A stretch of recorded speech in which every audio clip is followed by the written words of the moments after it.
Praise the Lord. திருப்பாடல்கள் 136வது அதிகாரம் 10 முதல் 16 வரையுள்ள இறை வார்த்தைகள். எகிப்தின் தலைப்பேர்களை கொன்றழித்தவருக்கு நன்றி செலுத்துங்கள், என்றும் உள்ளது அவரது பேரன்பு. அவர்கள் நடுவிலிருந்து இஸ்ரேலை வெளிக்கொணர்ந்தவருக்கு நன்றி செலுத்துங்கள், என்றும் உள்ளது அவரது பேரன்பு. தோளின் வலிமையாலும் ஓங்கிய புயத்தாலும் அதை செய்தவருக்கு நன்றி செலுத்துங்கள், என்றும் உள்ளது அவரது பேரன்பு. செங்கடலை இரண்டாக பிரித்தவருக்கு நன்றி செலுத்துங்கள், என்றும் உள்ளது அவரது பேரன்பு. அதன் நடுவே இஸ்ரேலை நடத்தி சென்றவருக்கு நன்றி செலுத்துங்கள், என்றும் உள்ளது அவரது பேரன்பு. பார்வோனையும் அவன் படைகளையும் செங்கடலில் மூழ்கடித்தவருக்கு நன்றி செலுத்துங்கள், என்றும் உள்ளது அவரது பேரன்பு. பாலை நிலத்தில் தம் மக்களை வழிநடத்தியவருக்கு நன்றி செலுத்துங்கள், என்றும் உள்ளது அவரது பேரன்பு. ஆம், நம்மை வழிநடத்தி செல்லும் நம் அன்பு கடவுளுக்கு நன்றி சொல்வோம். நம் கடவுள் நமக்கு வழிகாட்டும் ஒளிச்சுடராய் இருக்கிறார். இதை நாம் பெற்ற பெரும் பேராகவே கருத வேண்டும்.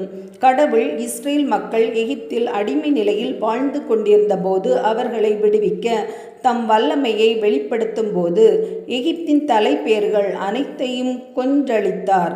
கடவுள் தம் தோளின் வலிமையாலும் ஓங்கிய புயத்தாலும் இதை செய்து இஸ்ரேல் மக்களை எகிப்தியர் நடுவிலிருந்து வெளிக்கொணர்ந்தார்.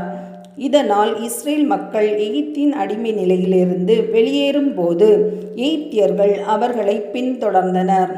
இஸ்ரேல் மக்களை கடவுள் மோசே வழியாக செங்கடலை இரண்டாக பிரிக்கச் செய்து அதில் இஸ்ரேல் மக்கள் நடந்து செல்ல பாதை அமைத்து கொடுத்தார். இஸ்ரேல் மக்கள் செங்கடலை கடந்த பின் கடவுள் பார்வோனையும் அவன் படைகளையும் செங்கடலில் மூழ்கடித்து இஸ்ரேல் மக்களை நம் கடவுள் அருமையாக பாதுகாத்தார். இது நமக்கு எவ்வளவு வியப்புக்குரியதாய் இருக்கிறது. இஸ்ரேல் மக்களை பாலை நிலத்தில் வழிநடத்தி செல்லும் போது அவர்களுக்கு ஒரு குறைவும் ஏற்படாதவாறு அவர்களின் தேவை ஒவ்வொன்றையும் நிறைவு செய்தார் நம் கடவுள். அத்தகைய வல்லமை மிக்க கடவுளை நாம் புகலிடமாக கொள்வோம். கடவுளை நம் வாழ்வில் ஏற்படும் பிரச்சனையிலிருந்து கடந்து செல்ல நமக்கு வழி செய்வார், நம்மையும் நிறைவாக வழி நடத்துவார்.